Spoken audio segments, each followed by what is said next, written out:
புதுச்சேரியின் கல்வி நிலை குறித்து மக்களிடம் தரவுகளுடன் பேச தயாரா என எதிர்க்கட்சித் தலைவர் சிவா கேள்வி எழுப்பியுள்ளார்.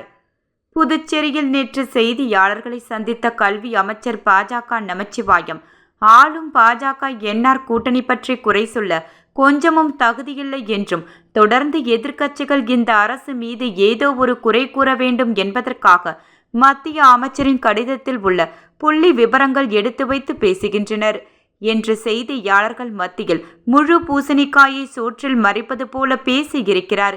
இடைநீற்றல் தொடர்பாக புதுச்சேரி மாநிலத்தில் வெறும் 69 பேர்தான் உள்ளனர் என்றும் 10,000 பேர் என தவறுதலாக வந்திருக்கிறது என்றும் கூறியிருக்கிறார். மேலும் 2023-24 ஆண்டு கல்வி அமைச்சகம் ஒரு வலைதளத்தை உருவாக்கினார்களாம். அதில் எல்லோரும் பதிவு செய்ய வேண்டுமென்ற போது நிறைய இடங்களில் பள்ளி மாறும்போது மாணவர்கள் பதிவு செய்யவில்லையாம். எனவே அவர்கள் அதை இடைநீற்றல் என்கின்ற கருத்தில் கணக்கு எடுக்கப்பட்டுள்ளதாம். இதனை சரி செய்ய அதிகாரிகளிடம் கூறியுள்ளாராம்.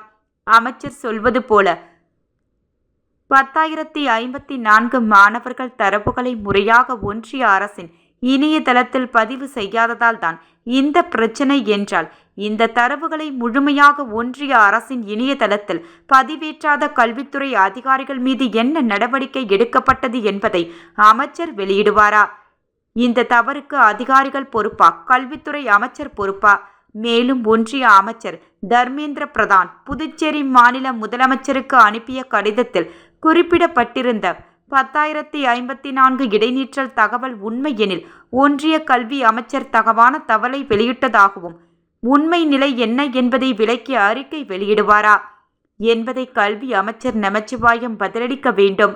CBSE கொண்டு வந்தால் தேர்ச்சி சதவீதம் பாதிப்பு என நாங்கள் அவதூறுகளை அள்ளி வீசி வருகிறோம் என்று கூறும் கல்வி அமைச்சர் நமச்சிவாயம், CBSE பாடத்திட்டத்தினால் இந்த ஆண்டு மாணவர்களின் தேர்ச்சி விகிதம் பற்றி வெள்ளை அறிக்கை வெளியிட வேண்டும் என நான் வலியுறுத்தி 4 மாதங்கள் ஆகப் போகிறது.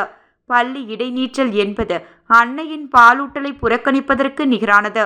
குழந்தையின் எதிர்காலத்திற்கு மட்டுமல்ல, தாய் சார்ந்த அந்த சமூகத்திற்கும் பேர் ஆபத்தை விளைவிக்கும் ஆபத்திற்கு ஒப்பானது. இந்த ஆபத்து புதுச்சேரியில் அச்சுறுத்தலாய் இருக்கும் இடைநீற்றல் என்கின்ற இடர்பாறை பாஜக கூட்டணி அரசு தகர்த்தெறிய தவறிவிட்டது. காலை உணவு திட்டம், திறன்மிகு வகுப்பறைகள் திட்டம், இல்லம் தேடி கல்வி திட்டம், எண்ணும் எழுத்தும் திட்டம், வாசிப்பு பழக்கத்தை வளர்க்கும் திட்டம், மாற்றுத்திறனாளி மாணவர்கள் மீது தனி கவனம் செலுத்தும் திட்டம் போன்ற சீர்மிகு திட்டங்களால் தமிழ்நாட்டில் பள்ளி படிப்பை இடையில் நிறுத்தும் மாணவர்கள் இல்லாத நிலை ஏற்பட்டு இந்திய மாநிலங்களில் தனி சாதனையை நிரூபித்துள்ளது தமிழ்நாடு.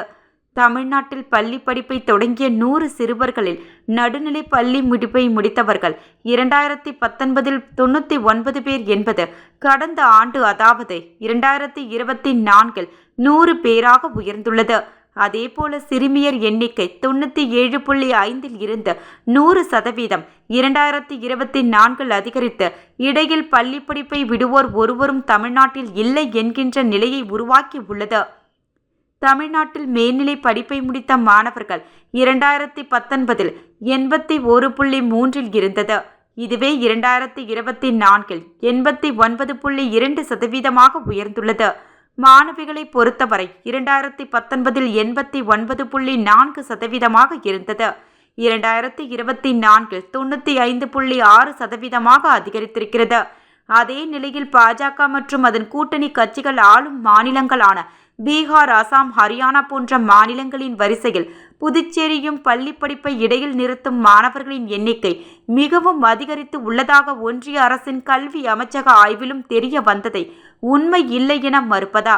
எங்களின் குற்றச்சாட்டுக்கள் உண்மையில்லை எனில் புதுச்சேரி மக்களிடம் தரவுகளுடன் பேச தயாரா?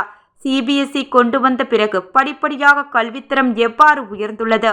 மாணவர்களின் இடைநீற்றல் கற்கும் திறன், உயர்கல்வி சென்றோரின் சதவீதம், அரசு பள்ளி மாணவர்களின் நீட் மற்றும் நீட் அல்லாத பாடங்களின் சேர்க்கை விவரம் போன்றவற்றை வெளியிட தயாரா என்பதை மக்கள் மன்றத்தில் தெளிவுபடுத்த வேண்டும் என எதிர்க்கட்சித் தலைவர் சிவா அவர்கள் தெரிவித்துள்ளார்.